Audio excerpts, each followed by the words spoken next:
Welcome everyone to the episode of the Indie Deep Dive podcast, the show where we talk to indie game developers. My name is Fonzie. I'm joined by my co-host, indie game dev extraordinaire Gavin Jones.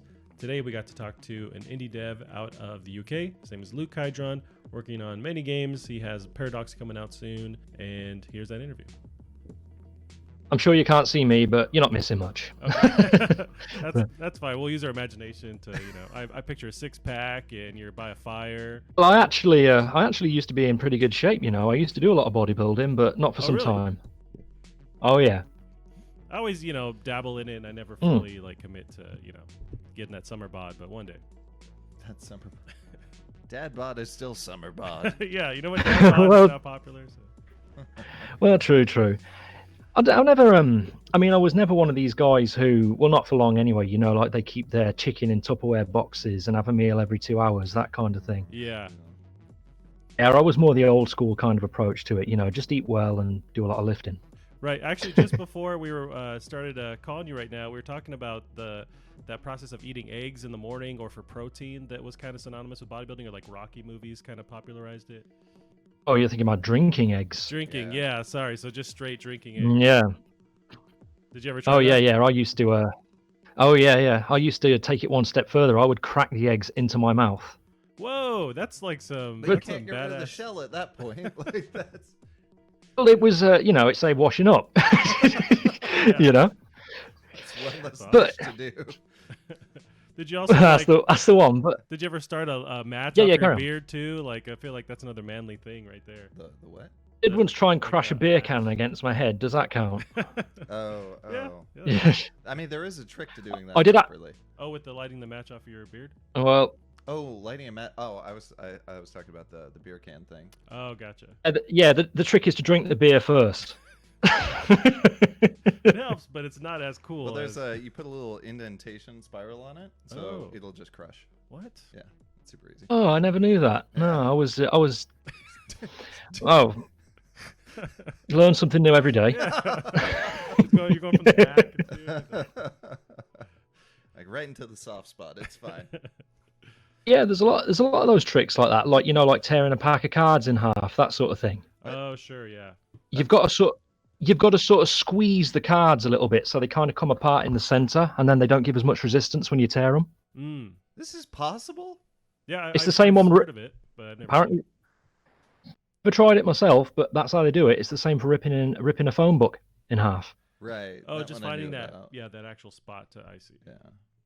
You actually have to create the weak spot. You have to sort of squeeze it together just a little bit, just so they start to come apart, Gotcha. That reminds and me, then I divided remember they fall. In school, and when I was younger, they hired it was like a don't do drugs kind of awareness conference they had for the whole school, and they had a guy curb or bend a frying pan into like a perfect Oh, taco wow. shape. And I don't know what that had to do with not Seriously? doing drugs, but he did that in live, and it was really I've heard there was once like an old strongman trick where you roll up a frying pan. I mean, literally like a strudel. yeah, and that's what I'm picturing. Yeah, Okay. that's what he did too. Yeah, it was that kind of process. It Is was he? nuts. Now I want to know how hard this would be. I just never want to damage my kitchenware, but because that's never gone down in price. Right. I don't know. I mean, like, do you get sausage rolls in America? Yeah, we do. Sausage rolls. You get sausage rolls. Well, if you roll up the frying pan, surely it would be like a perfect little implement for doing that. Yeah, like a convex oven or whatever, where you just create that. Yeah. Yep. We have created a solution to a problem that doesn't exist. Well, we're so ahead of the game. Right. That's true. You got to tell the people what they want before they think they need it. We're over here playing 4D chess. Everyone else just sitting there playing checkers. That's Yep. what- We're definitely playing something, that's for sure. all right. Yeah, but I reckon there's a market for it. You've got to tell people what they want sometimes. Yeah, that's true. Exactly. We've talked about it in the past. Yeah. We didn't know we wanted Kim Kardashian until she showed up, and now it's like, all Oh, right, do we well, still I want guess it? I want this. Yeah. This is sure. Find with Kim Kardashian, she's one of those ones I just can't really make my mind up about. I mean, sometimes I think she's like, Jesus, wow, and other times I'm like, are you the same person? Right. It's just kind of a scientific experiment almost. Right. Yeah, I mean, it's like when it was just a few weeks ago where she was wearing that corset. You know, it was the one that Kanye West gave that interview about, like, "You hurt my soul" or something. Oh, I haven't He seen said, that. and I haven't heard of this. she looked like a loaf of bread that had just come fresh out the oven. Gotcha. You know, it's I like don't know if that was it was supposed to just be a weird. compliment, but it sounds like one to me. Like now I'm Taste-wise. hungry. I don't know. I mean, at least you know she smells good. Yeah. Hey, it goes a long way. We should probably get some Alrighty, yeah, sort of- Luke. We'll kind of start a little intro here. So, my name's Fonzie. We talked previously a couple days ago. We got my We did. co-host Gavin Jones here, and Gavin's my indie dev extraordinaire, as I like to call him. That's compliment is given doing, out Gavin? far too liberally. How are we doing? What was your first name again? It was My it's Luke. Luke. Okay. And Like as in like Skywalker. well, that I'm not gonna forget sub- it. That's pretty. Do you Subject of endless jokes when I was at school. kids will come up with the dumbest joke. Oh yeah, they're the first ones to. Do you prefer to do you prefer to go by your first name? Do you prefer like a level of anonymity on the internet? Like, what's your kind of preference there? Well, I think, to be honest with you, I mean, if you're going to try and win people's trust, they need to feel familiar. So, like, if I was always saying to you, "Oh, you've got to refer to me as Retro Guy," it's just, you can call me Luke. It was good enough for my mum. Now, So- what's your bank account number? I want to get your address as well, and just kind of any more details we can really pull from your personal history. We gotta Right, run a okay, well, credit check. You got a pen and paper? Yeah, All right, we'll turn it sideways and I'll tell you where to stick it. gotcha. Yeah, that's fair. Awesome, man. So we wanted to get to talk about your experience with indie game dev, and some of the projects you're working on, and kind of touch base on that, talk about that, and then just in general, kind of what you're seeing with the industry, and as far as like the games you're into, that kind of thing, and just all of that whole spectrum of topics there. Well, I'm in quite an interesting position, really, because, I mean, I describe myself on Twitter as an indie dev, but for the time being, I'm still just like a neophyte, really, a guy who's still trying to make it, and I've been working hard for the past few months on the game, which it was what you originally got in contact with me over about the Kickstarter, which was Paradox, the shooter.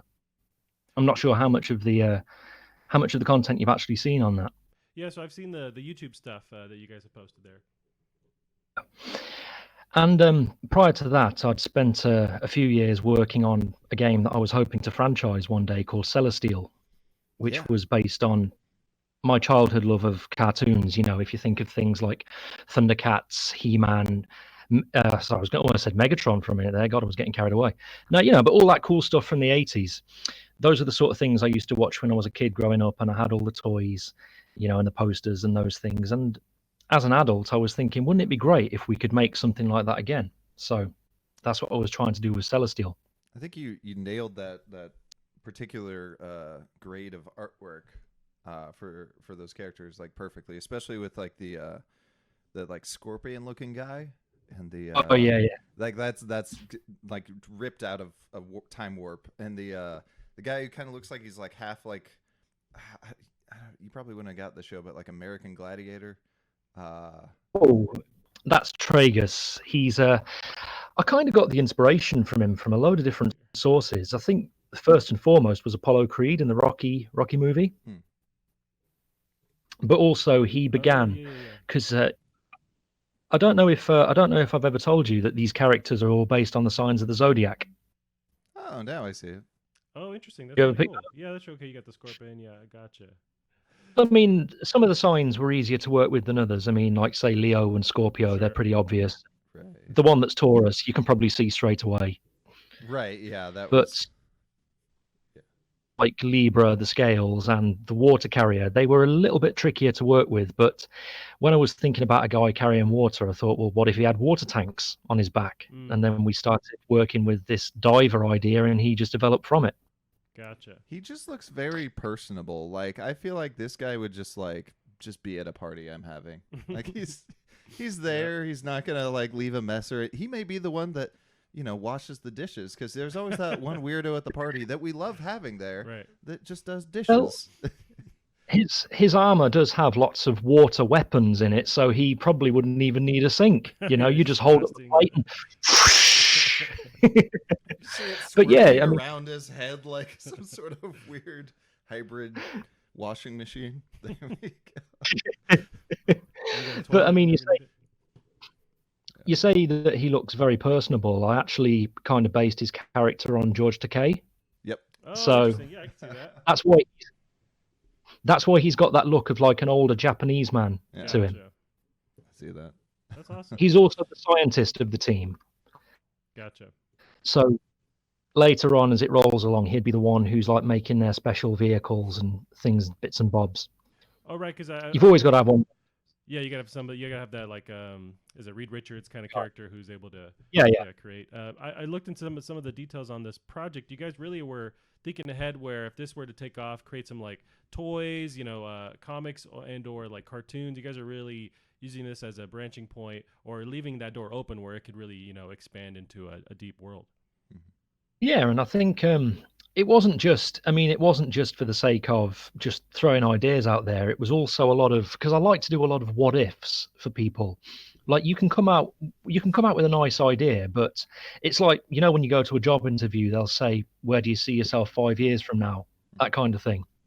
So I was trying to basically come at people with, if you guys get behind this, these are all the things that we could potentially do with it, and try and use that as a selling point. Right. Yeah, it seems like there's a lot of work on that Celesteel project. There's actually a lot of different levels, and almost, from what I can tell, almost all the characters are realized in that engine already. There's a lot of gameplay with them involved. Yeah, very different gameplay. Like the Native American character in particular, like watching footage of her, like she's just all over the place, like slamming people. Is like, whoa, like nice. if I get to play this game, like that's mine. That's who I'm playing. Yeah.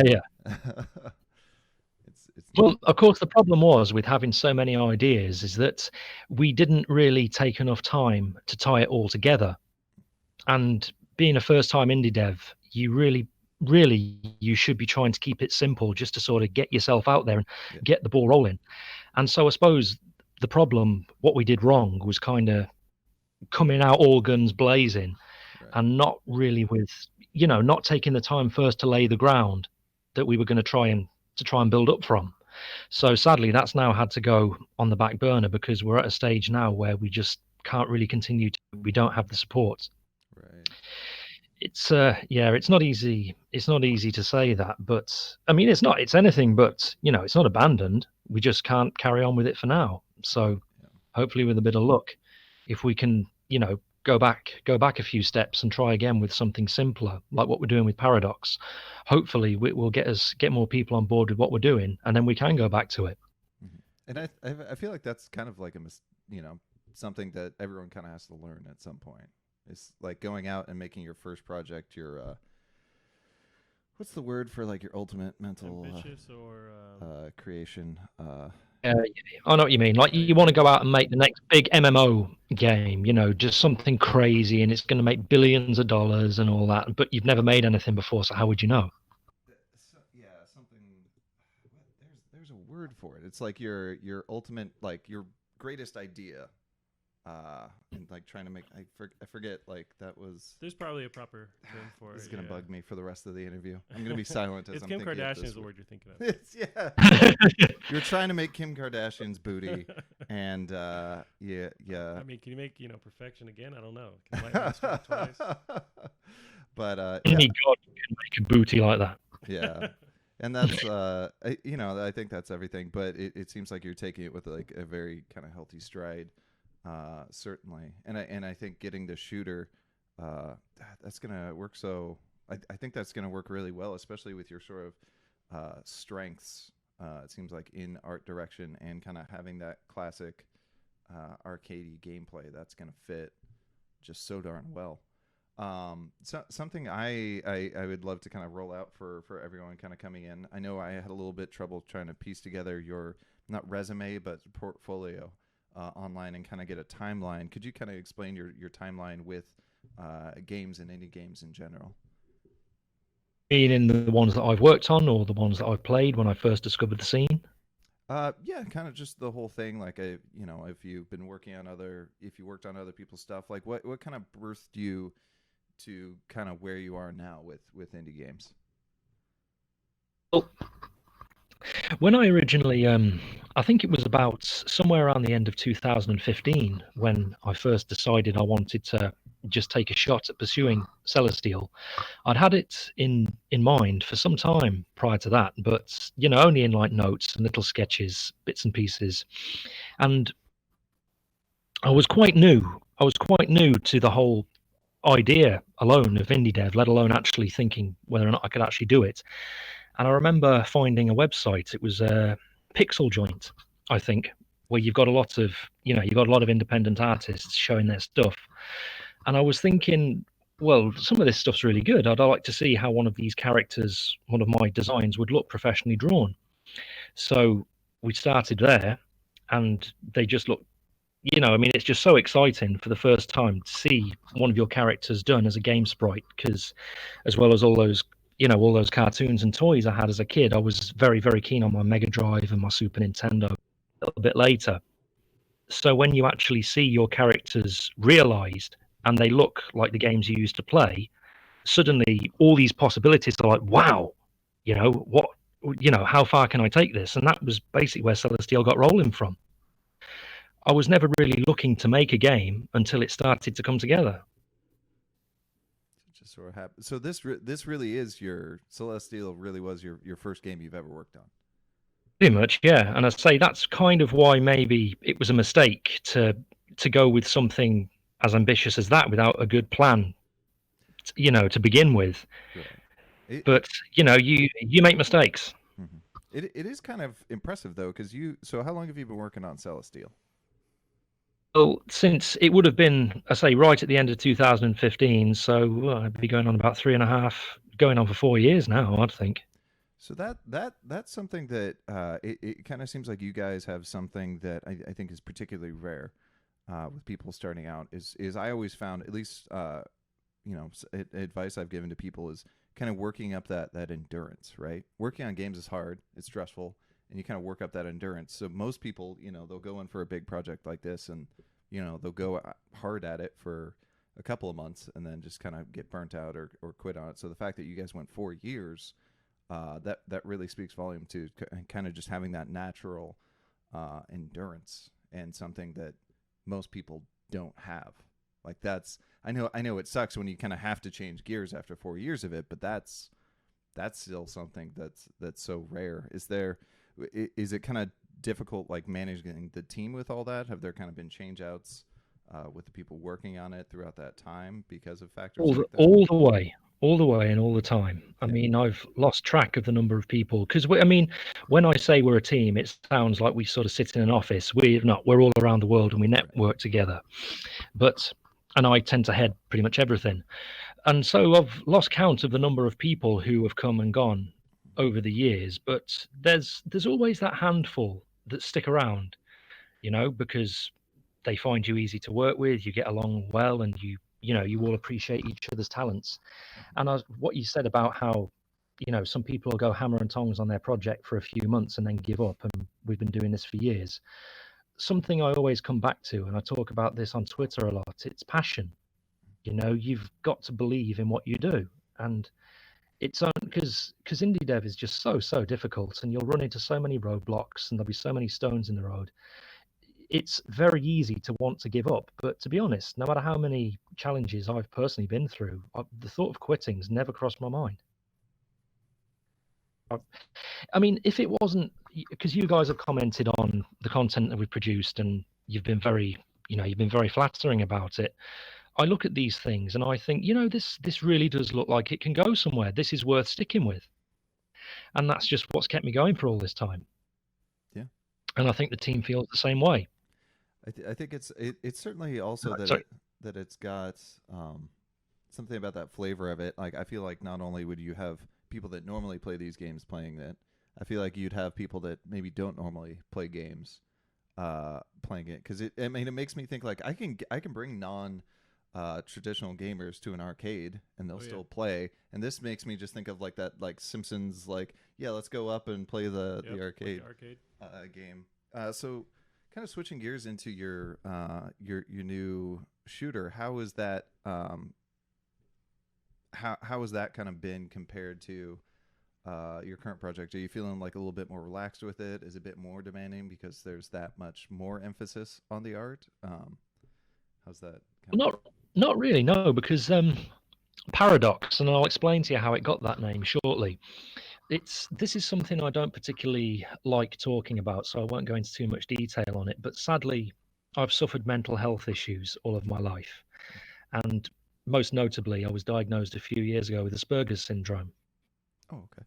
So, although it's a fairly recent diagnosis, I look back across my life, going right back to when I was a kid, and I could see episodes and experiences that I was having throughout, certainly in my teens, where it would have been anyone could look. If it was like watching a movie, you go, yep, that was a sign, so on. And it means I've had to deal with some pretty nasty bouts of depression at times as well. So really, I guess what Paradox is it's kind of cathartic to me because it's a way of getting out all of that frustration and anxiety that has built up over those years. And it's kind of like a metaphor for mental health issues, which is why if you look at the monsters, you'll see they're all absolutely horrific and horrible. But the birds, on the other hand, are wonderful. It's kind of like seeing the best and worst of yourself in video game form.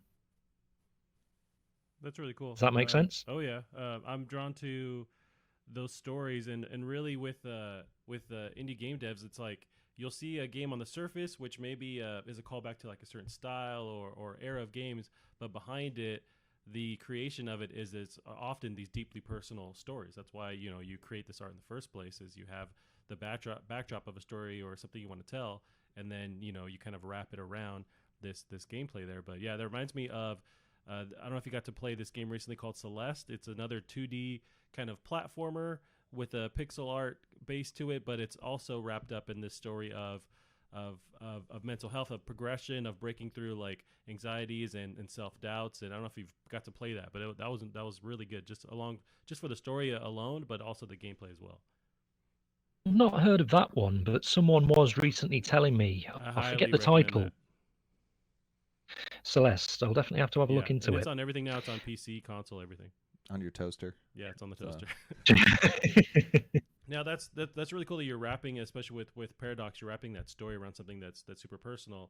What are some of the games that are influencing you either lately or kind of brought you into the idea of developing in the first place?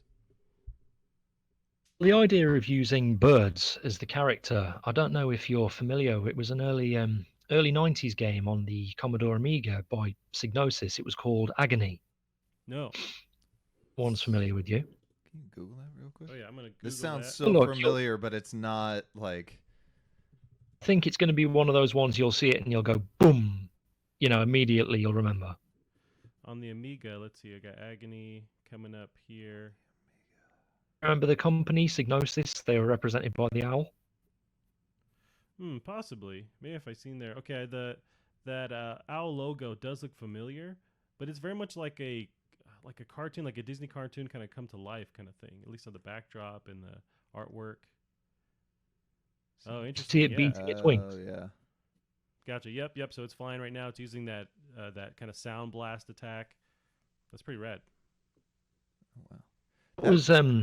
That was the kind of feel I wanted to go for because there's just something naturally emotive about looking at a bird. Mhm. I mean, these sort of games, you like some sort of space fighter or a jet or a helicopter, something like that.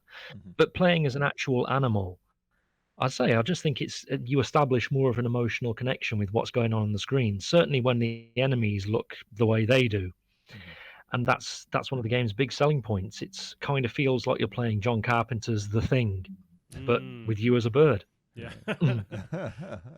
That also reminds me of. Do you remember playing or ever play Echo the Dolphin? It was on the Sega Genesis. I get that same kind of vibe. Just that smooth Yes. animation. Then you're also using an animal, but there's less horrific stuff going on. But there is also these like sci-fi weird alien enemies you fight in the game eventually too. But kind of similar, dichotomy or like stuff to balance in that style of game. I had that game when I was a kid, and I didn't get particularly far with it because it I don't is think known for anyone being did. No. No. It was brutally hard, didn't make any sense, but it was awesome. it is very, very difficult. You can only really appreciate it as an adult, but I mean, even now, it's very, very hard to play. But the story is absolutely fantastic. You know, that whole concept of having to rescue your family from aliens, but you're a dolphin. Hmm. Yeah, it's I mean, funny. just I what a mean, brilliant idea. yeah, as a kid, I was always interested, and I would rent it all the time, knowing that I could not beat it. But something about that story, and they don't tell you much. There isn't any text. You're just kind of seeing it happen to the dolphin and the family. They're blown away, or like they're like separated from you, and you just have to kind of figure it out. I love that idea of having the user just kind of figure out the story. It just sucked that you were limited by the gameplay, where it was being too difficult to play. At least as me, as a like an 8-year-old. And also, it was very, as I remember, it was very scary as well. Yeah, it You know, like when was. you're a little kid. Like, of course, yeah. I mean, it's natural that you probably have a fear of drowning when you're young, and or like even being submerged under the water where you can't breathe. And so, a game where the deeper you go, the darker it gets, and you know that you're running out of oxygen. Right. I forgot I the say the mechanic. atmosphere was Yeah. it was fantastic. Well, it probably has a bit of claustrophobia as well because, like, and that's what I was thinking when we were watching that owl game just now. The fact that your sprite is so big on the screen, it makes everything that much more claustrophobic. In this game, like watching it, like, yeah, your character is huge and you can't see very far, so you're gonna run into stuff, and it makes it a little bit that That's much. similar to what we want to do with Paradox as well. I mean, we haven't. I share quite a lot of content, but nothing compared to what I want to have in the final game. We really want to try and build up that atmosphere. Mhm. So by the time you are coming towards the end and starting to make sense of what's going on, it's just dread Mhm. that you're feeling all the time. We want the final stage, the final bosses to be absolutely horrific. Gotcha. Yeah. I mean, and Well. some may think that's excessive, but you want a game to be an experience. Sure. Right. No, and that goes a long way. I mean, just like we were talking about Echo, I mean, that the story will carry, it's a huge component to it. So if you can match those visuals with what you're feeling as a player, I mean, that's a big deal. I think with these shooters too, something important to kind of ask going, is this now with old school shooters? There's sort of, the two breeds of hitbox. You have the teeny hitbox, and you have the one the size of your sprite. And I remember your sprite being quite big. So are you gonna have that big kind of hitbox that makes it that much more hardcore? Is it gonna be a little bit smaller than kind of your character model going in there? In spite of the size of the actual sprite, the hitbox is actually quite small. I haven't checked out our most recent iteration of it for a little while, but at last time we were doing it, it's only about as big as the actual body and head of the bird. So you can take a bullet in the wing and it'll just fly straight past you. But of course, it does cause a few challenges when you're playing the game, just because it is so big. It takes up so much of the screen that you're not sure which part you need to avoid the bullets with. So that'll be an interesting part of the challenge. Gotcha. One of the because sadly we had to cancel the Kickstarter because we just didn't have we just didn't have enough footage on display to really get people on board. So we're gonna go back to the drawing board, work on it for a few more months, and present a slightly more thorough pitch. Someone gave some feedback saying, I want the bird to be able to climb and dive, so Sure. like lower its nose and go down diagonally. But I was thinking, well, it's a nice idea, but what happens if you do that when you're trying to dodge bullets and you're now a bigger target? Mm. You Yeah. have to take into consideration. Right. That's one of those ones I mean, too with feedback where it's tricky because it's like, well, it'd be nice to try, but to try it, it'd take so much work, Yeah. and that would take so much time and effort. So it's like, maybe they're right, but I can't really afford to try it. And that's where one of I know what you mean. those tricky bits with feedback. You have to basically redesign the game all the way from the ground up, I think, because it would probably feel more like, I don't know, something like Desert Strike Right. or something more like a sim than a shoot 'em up, you know? Mm-hmm. Yeah, you have to manage the time that you have available to take in these various, ideas and input from the crowd. You still want them involved, but at the same time, yeah, it's a matter of managing your time and financially what you can do and pull off. And finances are always going to be a huge factor when you're a first-time indie dev, because there really is, you just don't have the money, to implement all the things that you want, and let alone what other people want to see in a game. You've got to try and work within your means and do the best you can with it. Mm-hmm. Yeah, with that Kickstarter, I was curious if you had advice on so for other indie devs out there, because I feel like with a lot of people getting into that world, they might think, okay, I can kind of build something, go out on Kickstarter, it's going to make $1 million right away, and then we're off to the races. Like, what did you guys learn with preparing what you had? And you mentioned it ultimately didn't get the numbers that you wanted to. What did you learn? What kind of advice can you give with that project? If I could go back, let's say, well, go back a few years to when I first began developing Celesteel, I'd say your first project should probably not really be the one you want to do, at least not right now. Mm. You should probably make something specifically to test the water and get yourself some experience. Like, if you were to, I don't know, design some simple sort of, I'm not going to say Flappy Bird, but maybe something along those lines. Can you make a simple, quick idea that doesn't take you more than a month or two to create? Put it out there and see if people fund it. Because if you do, I mean, even if you're only asking for a few $100s and you might just get it, at least then you've got a successful Kickstarter under your belt, and you show your audience that you can deliver on your promises. And next time you can ask for a little bit more and do something a bit more ambitious. Right. In my case, I guess I say, even with something like Paradox, we've gone at this basically trying to make a statement with our first game, and you find that it can be a bit of a wrestling match, trying to present it in just the right way that's going to get people on board with what you're doing. Mm-hmm. So yeah, I mean, if you want me to summarize that, I'd say if you are a first-time indie dev, I'd say keep it small, keep it simple. That way, if you succeed, fantastic, and if it doesn't work, well, it's not a big loss. And that is unfortunately sort of a tricky bit. Yeah. Position that you're kind of in, because there have been, without having put out a game, that does kind of make it so it is a little bit trickier to, like, for people to say, okay, we know that they've put something out before. We know if we give them the money that they will put it out. Or there's some of those really high profile pixel art scams people have put on. Oh, okay. I think so. Yeah, it's unfortunately people have kind of like ruined it for other really beautiful games out there, which is. You're thinking about something like Mighty Number 9? I don't know. I was thinking of that one. It was like a oh, now I remember what Mighty Number 9 is. No, because that came out. Yeah, and I think you're thinking more of like an actual scam where it was something that was maybe intended to not. Yeah, there was that famous case of those two brothers that made this absolutely gorgeous isometric zombie game with gorgeous pixel art and this cool lighting engine, so you could light your 2D sprites properly like a 3D model and just look gorgeous. Oh. And they made this crazy trailer, and it raked in like, God, I think it was like $3 million or something like that. Okay. And they made that entirely just to make the money, and then they ran off and. Whoa.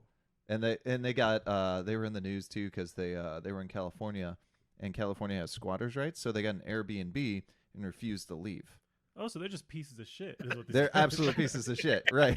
And there are unfortunately a couple of stories like that on Kickstarter. So people unfortunately have gotten very. Yeah, they're scared. They're skittish. Yeah, they're scared of. So it's weird when you think like having this gorgeous pixel art would be like, they're like, oh, all right, I'm down for that. Now they're extra wary, which is like this weird, shitty paradox. Yeah. Ironic, given the word you just used there. But yeah, I see what you're saying, and it also seems tragic to me is not just the thought of all these fans being scammed out of their money, but if these guys really had the ability to create something like that, what a waste. Yeah. Right. I mean, was it? They made like a couple million. As far as like a waste of the artistic. It's a shitty waste. Yeah, but yeah. Because normally, like when you hear these stories about these scammers, you find it's someone who's no good at anything but scamming. But it sounds like these guys actually had a talent. Yeah. Yeah, they did. Yeah, and they didn't really pursue that. One neat thing that came out of that, though, is so there was this cool shader that they mentioned in the trailer that allowed for this cool 3D lighting in a 2D game. Inspired by that, someone made an extension for Unity. So now you can buy the There you thing go. and make it. It's life imitating art, or the other way around. Right. I don't think we can really give them credit for that, though.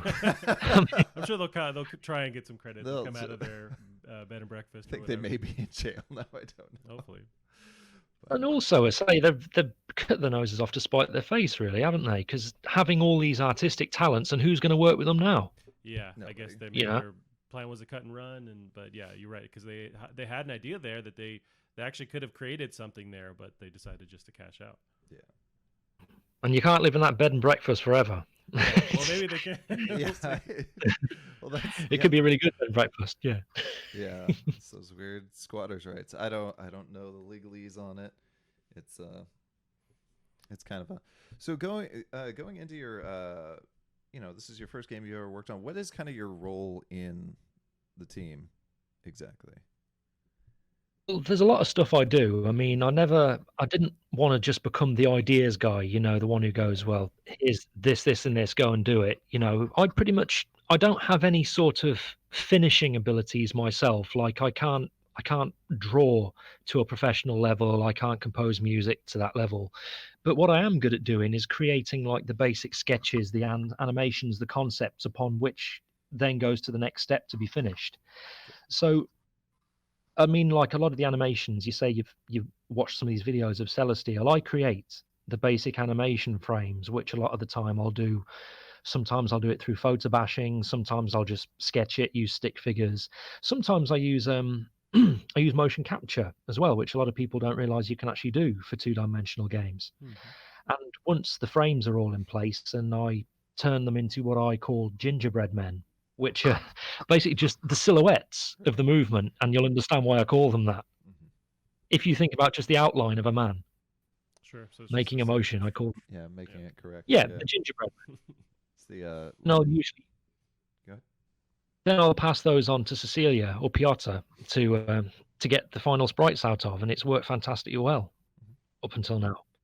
Are you guys spread out, or all in the UK, or like physically around each other, or just kind of all spread out around the different areas? All over the world. I work Yeah. with who I can afford to work with, and also, based upon their various talents. I mean, something I've come to realize is that not all artists can do the same things. Like Cecilia's very good at creating machines, and I don't know if you saw any of my sprites from another project I'd like to work on called Mechanites one day, which is based heavily on There was Transformers. a Twitter I did image see you that. had shared where it was like it was a robot kind of mech guy jumping into another one and turning into this badass mech and then taking off. I don't know if that was Right. the... Oh, yeah, yeah. I saw that on the Patreon. Oh, was it Patreon? Okay, I know I saw it somewhere. I was like, oh, okay, that's pretty sweet. Yeah, that's the idea. Basically, I didn't just want to do a knockoff of Transformers. I wanted to take it a little bit further. So it's got a bit of a Power Rangers kind of feel with Yeah. you'd be controlling the actual character would be, in this case, it's the guy with the big gun, but there'd be lots of characters in the game like that. It'd play a lot like Mega Man or Contra. That's how I see it in my mind's eye at this stage. But you can, use various power-ups and things to summon in your steed, who will then. I mean, did you ever play Strider? The original Strider on the Sega Genesis. No, I don't think I played that one. That was like, yeah. Going way I I'm think gonna I played a find that little one bit real on quick. an emulator once. I mean, Sega, I bought your console just for that game. I feel like Strider's the one I always get confused with. Like, there was a game that was like on arcade that later got released on console, and it had. I can't remember if this is. So he was also in the Marvel vs. Capcom series. That's what I was thinking. Oh, Yeah, he has okay. the huge, like his sword swipes are like the size of the screen. Yeah, That's the one. I have played this. Yeah, Oh, wow. is this the one where like Looking at footage now, at the looks end of pretty the first level you're on like a plane that like faces come out of it or something like that? Sort of. It's like you're in the Soviet Union in the first stage, and it's a load of like politicians all jump together and form this big sort of centipede armed with a hammer and sickle. It's a very, very artistic. I That's don't even know awesome. how you'd I don't even know how you go about starting to program something like that on like a 16-bit console. That's It's pretty amazing. Yeah. No, for some reason this was not on my radar when I had a Genesis. It reminds me of like, is it Golden Axe mixed with like some Contra, like just the way you're moving around, and or is it Beast Warriors? It's Another one. a little bit of yeah. Contra. comparison I was drawing there was, I mean, there's a gimmick in it where you collect a power up and like a little robot will come in and help you out by Yep, I've attacking seen the that. enemy. The more of them you collect, if you can avoid damage, eventually that robot evolves into like a robot jaguar, which will just completely, mop the floor with anything that comes along. Oh, That's the way. That's the way I wanted these steeds to work. gotcha. Right, right. That'd actually be super. Oh, that'd be fun. We take it one step further. It won't just fight alongside you. You can ride on it, or you can combine with it, Yeah. and So, that's where the real fun would come. so a lot of these concepts that you have worked on, that you have floating around in your mind that you want to work on, they're pretty deep, pretty in depth. I really like. I think there's something to say for a game director. I feel like you're going that route where you're the guy to compile these projects, to provide the focus, and there's something to be said about with any team, with any project, you need someone who has that right mindset to to bring everyone together, because you can have different artists, programmers that are really goal oriented, and that's fine. You need them, and so you can plug them away, but you need someone who can compile everything together and kind of create, I don't know, a plan for the whole thing. I like to think of it as, if you ever like listen to a symphony orchestra, I'm not the one who plays the instruments. I'm the conductor with the stick at Yeah. the front. That's the role that I play. And I often hear this from the people that I work with. They say, "You make my work better," by giving something to work towards, by giving them an idea they can get their teeth into. Yep. It's a Transformers analogy. I'm the minicon. I plug into the robot to make them more powerful. Right. I see. And that's honestly that's a tough. And I'm not sure it can really be learned. I think that's something you're kind of just born with or raised to have. Yeah. That's a tough thing to kind of find in these. I found in the indie program is just really, somebody who can do that. Because it's I've certainly I think I've lost artists in the past due to just like poorly keeping people motivated and stuff and on task, and it's really that's such a good task to have, especially when that is your role. Something else I want to say, since I didn't realize that's kind of the goal for that Transformers game, I think you're doing that not enough indies do starting out, is making linear games. And I think linear games are something that a lot of people see all these like Harvest Moons or these open world games, and sure. they see that, but like when you're trying to put out a product, it's like, well, we make A, then we make B, and then we make C, and then we make D, and it's easier to debug, it's easier to give people like a bit of a screenshot. So that's definitely, I think, is something you're doing that's very smart, especially starting out. Speaking of though, showing people, how has been showing this your games off at events been? Events been. I can't say I've actually attended. I haven't actually attended one of these seminars or one of these events before. The only time one of the games I've worked on has been showcased it was actually the programmer who I'm working with on Paradox. His name is Sam, and he's based in Brisbane, in Australia. And he recently took it along to, I believe it was a game jam that they had there. And basically what the people who got to play the demo were saying was very much the same as what you guys are. They were talking about the art style, the animation. It's all just so on point and it's so interesting. He said the question he was asked most though is, what's going on? What's actually happening? Yeah. And I consider that to be a great thing, that people are genuinely interested in knowing what the actual story of a game is, rather than just going, yeah, it looks great. That's true. They'd be like, yeah, that's cool, and they just kind of keep moving, but they're actually engaged enough to want more, to want to understand more. Yeah. Are there any sort of, I don't know what area in the UK you're in, but are there any kind of indie scene in there at all where you're able to kind of take the game out and show it to people? Well, not at this stage. I'd need something. The problem we have at the moment is, although the arts and the animation is very well developed, the game engine itself, it's good. It's coming together and it feels good to play, but you can still feel it needs work. Like we've only quite recently sort of, I'm not quite sure how to describe it, overcome the inertia of when you first start to move the eagle. It doesn't feel like, it kind of feels like a car just starting to roll. It feels heavy. Right. Oh, interesting. Like it's a Something that- slow kind of get up. There's no get up and go, or there's yeah. I could see that being sort of just like even just a mental thing of just due to the flapping. That's like true, because your you can't brain's just take off as a bird. Like you need to. I know what you somehow- mean. Yeah. right, like in your brain, like even though maybe he's moving as fast as like a spaceship would, I think your brain may interpret, especially with vertical movement when their body's already going up and down a little Yeah. bit.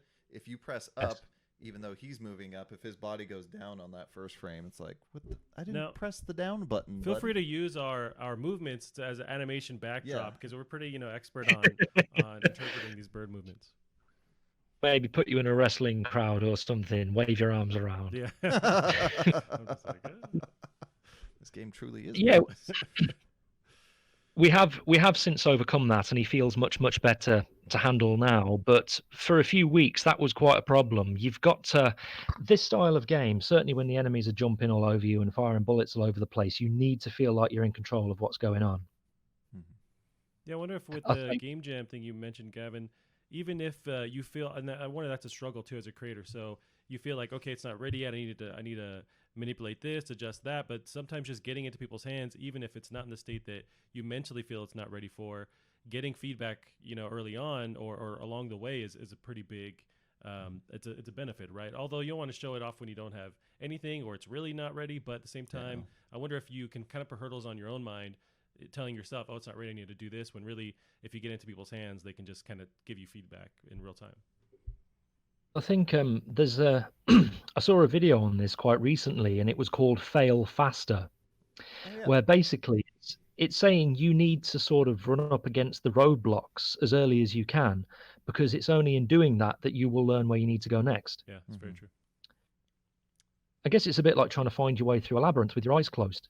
Right. You have to put your hand out and wait until you find the wall, and that'll tell you which direction you need to go. Well, that's kind of like. But it's Go ahead. no, carry on. I was just gonna say that's kind of the perfect analogy because it's kind of finding blind spots that you didn't know were there. That's the one. But my problem as well is that I can be a bit of a perfectionist at time. Like I always say, you only get one shot at making a first impression, and you're determined that when people get it, they're going to go, "Wow," rather than immediately go, "Well, you need to change this." Yeah. Yeah. And But it's just one of those things. You've just got to keep trying and keep failing and keep learning from it as best you can. and it can be tricky showing something that when you know there's a little bit something wrong with it, and everyone points it out, you're like, yeah, I know, it needs fixed. You've got to. I think you do need to develop a bit of a thick skin in what you're doing. Anything that you do with regards to indie dev, because it's very personal and it does get very emotional. And when things go wrong, it feels bad, it hurts. But so that's another piece of advice that I'd give to like any other newbies that are looking to do this is learn how to take criticism and learn how to fail, because it's going to happen. Oh yeah. A lot of Did it. you were you kind of were you the type of person who could handle that early on? Did you learn and kind of develop that thick skin, or did you already have that coming into that indie game dev scene? Well, I mean, I mentioned that I had been through a few problems not related to indie dev in my life, so you do sort of get used to dealing with disappointment and anxiety. But no, I mean it's bad. It always feels bad when you've put your heart and soul into something and Right. people basically say it's not good enough. But again, you can't be precious. You can't be precious about what you do, because you've got to give the audience what they want. And so you just got to take it on the chin and keep going. Yeah, it's very much like anytime you're creating art. I mean, I find these parallels with with the indie game dev scene and say musicians, where they're kind of working together to create something and they put it out there and they either get the response they want or they don't. But it goes a step further with the indie game dev scene, where you actually rely on that participation from the audience, from the crowd, to tell you what they think. If you're a musician, you can kind of just keep plugging away and say, fuck off, I want to make what I want to make. You can still do that in the game dev scene. At the same time, you do have to listen more to the crowd and understand, their perspective. Someone's got to buy it at the end of the day. Yeah, someone's got to buy it. I think it's the same with anything in life, really. You've just got to try and find the right balance, because if on one hand you're basically saying, someone comes to you with a criticism and you say, "Fuck off, I'm going to do it my way." Well, how do you know that you're giving people what they want if that's the case? But if at the same time you basically just sort of shrivel up and become a yes man and do everything that people tell you to do, there's no integrity in Right. anything that you're doing. So again, it's trying to find that right balance. You've got to be able to take the criticism, but you've also got to know, when you basically stand your ground and go, no, I believe in what I'm doing, and this is how it's going to be. Yeah, that goes a long way, and it's interesting because that balance has got to be hard to find, and that's really through experience, and it's through the failing aspect of it, just trying and building that sense. But it's hard to have that just going in without any information on its own. Yeah. And it comes back to what I say about passion, I mean, if you think like your enthusiasm and your motivation to do something is like fuel in the car, it doesn't matter how long the journey is, you'll just keep going until you get there. That's true. Yeah. Something else that I think is quite interesting though about what you were saying about criticism is these days, because you read it all over social media all the time, you've heard about toxic fandoms. Oh, sure. Yeah. It seems very interesting to me, like say when a movie doesn't do particularly well, the director and the people who worked on it don't take the criticism, they blame the fans, and that just strikes me as a terrible business practice. Right. Yeah, that's how interesting. how are you ever going to improve as a designer and a developer if you don't take the criticism? If you're not big-hearted enough to understand that you may have done something wrong. Right. Yeah, there's parallels with so I'm a big stand-up comedian fan, and I'll listen to a lot of interviews, podcasts with them, and it's the same kind of description where you'll have these pretty much bad comedians that will come off stage blaming the crowd that, oh, they're just a tough crowd, they weren't into it. But eventually it's like, no, motherfucker, you just weren't funny. Like, you have to really respond to that. Yeah. I think something with that though is like oddly enough, like you could look at, for that exact example with like Star Wars, right? People were feverish over the first bit, and then the prequels came out and people didn't really like it, feel like, George Lucas doesn't know what to do with money, or all these kind of theories on it. And it's like, maybe what we loved about Star Wars wasn't what George Lucas loved. Maybe that wasn't the point. Maybe it actually was about politics. Sure, yeah, because those three were heavy on politics. And we just missed the point. Like, that's... So there's always sort of that weird of like, maybe we didn't necessarily understand or interpret their side of view. Like the example I saw yesterday was for some reason a couple was arguing about like the origin of Men in Black. Okay. And the writer who just happened to be next to him tried to correct them. Oh, wow. And they're like, "Fuck you! I don't care about your opinion." It's like, oh, okay. It's I think people as well, it's easy to kind of lose track of what's actually going on. Like that almost sounded like what you just said to me. I once heard a story where Brad Pitt came third in a Brad Pitt lookalike competition. It's like, and then you inadvertently find yourself trying to tell the director where they went wrong with their own film. And I think though, what you were saying about George Lucas is, I think with the prequel trilogy, he got a little bit carried away and he tried to make the universe deeper than it needed to be, when he could have just taken a look at what made the original series so popular and just do more of it. Yeah. Darth Maul's double-bladed lightsaber, that was the best thing in The Phantom Menace. Oh, yeah. He's one of the coolest characters ever. Yeah, I love him. He was only in it for what, 10 minutes? Yeah, it's very short. Something like that. Yep. People have pointed out there's like an analysis on that final fight, because everyone remembers that fight scene. That was probably the best part of the first of the prequels, and people have pointed out they do so much in that fight scene without saying a single word. And like Darth Maul, he's all facial expression. Like his whole character is played out. He's animalistic. He's like pacing. The other guy's meditating. Like the whole thing is absolutely brilliant if you break down that scene. Yeah. One of the reasons I think Darth Maul worked so well as a character design, and I try to do this with my own, you take one look at that character and you know everything you need to know. Right. I mean, he looks like the devil, for one thing. He's got red and black skin. He's got horns on his head. He's got like, were they slitted yellow eyes? He looks like a monster, and he's got a double-bladed lightsaber. Right. Any questions? Yeah, you don't need to know anymore. Right. There's also that cool factor too. Like you look at him and you look at Boba Fett. Like if we were in this universe, we don't want to be the Jedi. Like who? Right. Yeah. We want to be those guys. Yeah. Visually, they're the less cool than all of them. Yeah. that's probably right, and I think that's maybe the reason why people are drawn to, like, if you do these fan polls and things, they're so drawn to the Sith because they just look good, Yeah. Yeah. you know.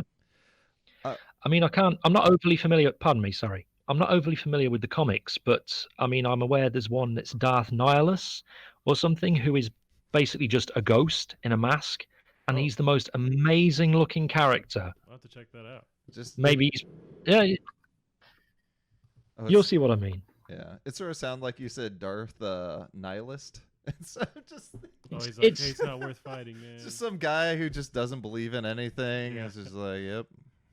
I don't know if I Oh, pronounced I his have name seen correctly. this but- image. Yeah, Yeah, you did, so you did. I feel like, is this from there's the game, the Old story based Republic? one. Yeah, the Knights of the Old Republic. I feel like I've seen this think so. character tied with that, but maybe not. That looks cool. You see what I mean? You Oh, yeah. just see that face, and you know he's a bad guy, and you know he's someone you need to be afraid of. Yep. Right. That's I think that's maybe where George Lucas went wrong with the prequel trilogy. Just keep it simple, keep it fun, keep it to the point, and people are going to eat it up. right. Although it's all these different tangents we can go on. Like that whole subject is really, anytime you create art and you put it out there, it's almost no longer yours anymore. It's really now the audience has it, and now it's up to them how they interpret it and what they create after that. I don't know if you're familiar with the Watchmen comics. There's this HBO Watchmen show. They kind of carried on the story, and I love it. But it's funny to see like the original, or interesting to see the original creators of that comic. One guy in particular, he's not a fan of any other iterations of the story, but they've almost taken the story and I would say almost done a better job like exploring it. And it's so crazy to have this, perfect comic book basically in this other team who was influenced by it created something even better from it. Well, if I'm not too familiar with the feedback that got from the actual creators, but from what I've heard, Alan Moore himself is not a fan. Yeah, that's who it was. But- Yep. As far as I can tell, he's not a fan of pretty much anything that's been done based on his works. No, and rightfully so, but he's an artist, he's a visionary, he's also very grumpy about everything. That does seem to be the case with a lot of people. I mean, if you've seen him in interviews, he comes across as a very deep and very intelligent, well-read man. Oh yeah. And it's actually a saying from Ernest Hemingway, pardon me. He said, "A happy, intelligent man is the least." He said, "It's the rarest thing that I know," and it often, you know what I mean. Yeah. It's like these tortured artists and these tormented poets. They're incredibly good at what they do, but as people, they're miserable and they're always unhappy. Yep. Yeah. There's that It's very ignorance is sad. bliss kind of concept too, where it's like the dumber you are, maybe you find a bit more happiness because you're just not overanalyzing, overthinking everything in the world. Yeah. Yeah, I understand, and I think sometimes if you are like someone like Alan Moore, someone who is very intelligent and very creative, I wonder sometimes if they are that way because they're looking for that thing to satisfy them, Hmm. and the little bits of information that they give along the way and what comes out is what they've found, but it didn't work. Yeah. Yeah. I kind of want to get back to Celesteel real quick. So this game's tremendously big in scope and the amount of work that you put on it. You said about 4 years now. Pretty much. And I know you said when you're working on it, you had the idea of, well, wouldn't it be great if it kind of branched out, right? Toys or like cartoons or something like that. Is there at all a bit of fear, because this is, so far you've kind of, all the games you're showing are all different, right? You're not making the same each time. With that one, if it really did kind of hit that level of success, people would demand a sequel. They demand something with as big as it is exist. Like, how many characters in that? Like 12? Yeah, it seems like there's quite a bit. I suppose you'd say 13, but 13. Gemini, they count as one character. So there's 13 of them, but it'd be 12 slots. Is there a fear at all of, kind of having people demand something, that's for a sequel that's twice as big and, twice as good? Like, that's so much you've thrown into this game and you're asking for double that? Like, what do I Yeah, with delivering those expectations. Right. Yeah, you could not be more wrong on that. If anything, the problem I have is trying to organize and not get carried away because I have so many ideas. I've already started planning the sequel in my head, and we haven't done the first one yet. I mean, The only problem that we could run into is we couldn't create it without funding. We would need a lot of crowd. If people wanted to see a sequel that was twice as big, I would absolutely, you know, be over the moon to do that, but they'd have to support it. We'd need a lot of finances behind us to do it. Right. Which, I mean, if you had a big enough crowd following to ask for that big, I assume the first one probably would have sold well enough. Hopefully. Yeah. I think. Otherwise, it'd be like, you know what? You two people that asked for all that. We're going to $2,000 each from you. And I need you to talk to your local king and or queen about funding this one. yeah, and I The noticed, great thing as well. Sorry, no, carry on. oh, just with the topic of Kickstarter, you have a Patreon as well. So is that another kind of way to branch off and create some more funding and keep these projects afloat? That's the theory. It's Right. I've got. You're probably aware at this point that I've always got so many ideas and so many things that I want to explore. So, really, Kickstarters are fantastic if you can pull them off, but you get the money. If all goes well, you get the money that you ask for and no more. What ideally I would like is if my Patreon could say be up to a few $100s a month and just support my work ongoing from there. And then the more that hopefully it would continue to snowball and I could make the team bigger, I could take on more artists, I could take on more programmers, and we could just do more, but we would need that solid, ongoing flow of funding in order to do so. Yeah. I saw your So Oh, I was gonna say I saw your kind of YouTube video on sort of the frustration of trying to deal with the Patreon side of it and the whole funding thing, and I know that's kind of its own thing, especially with this bigger team. I imagine that's a bit stressful, really. well, the problem as well is when you've only got, so much financial support which is coming from yourself and the team and only so much time and so many people to work on it, getting everything done that you need to get done, it does get very tiring and it gets very stressful.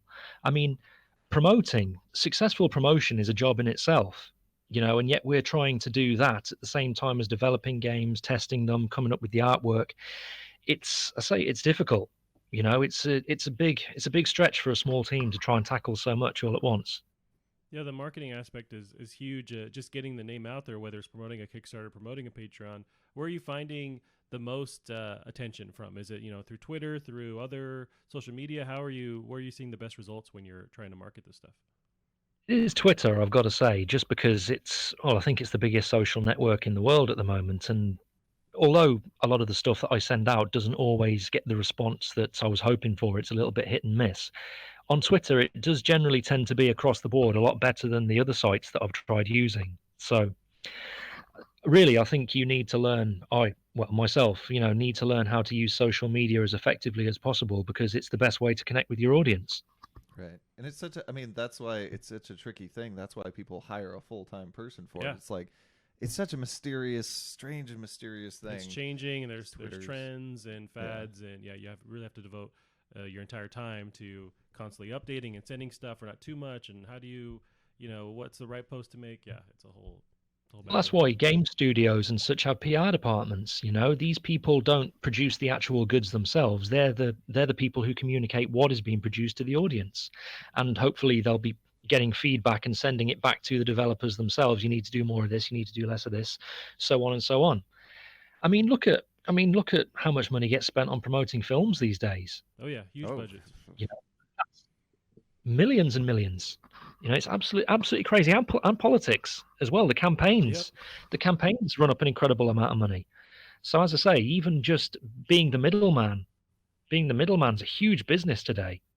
Right. No, that's funny. I think we learned this more and more. Every indie dev that we interview, we realize that if you're getting into developing your own game or in that entire industry, you really have to wear every hat almost. Like you have to be your own promoter, your own marketer, your own programmer, artist, and doing the music. It's like if you can survive that route to the end, you are a Swiss Army knife of all these different abilities, and I feel like you're that much more stronger. But you have to also be able to withstand it and get to that whatever that end goal is. Oh yeah, I mean you do get people though in this industry who are that kind of Renaissance man sort of. They just seem to be able to do everything. I can't remember his name. The Japanese developer, it's a Daisuke something who makes the Guilty Gear series. Okay. Do you know the one I'm talking I about? know the series, yeah. I know of it. I don't know him Well- in particular, though.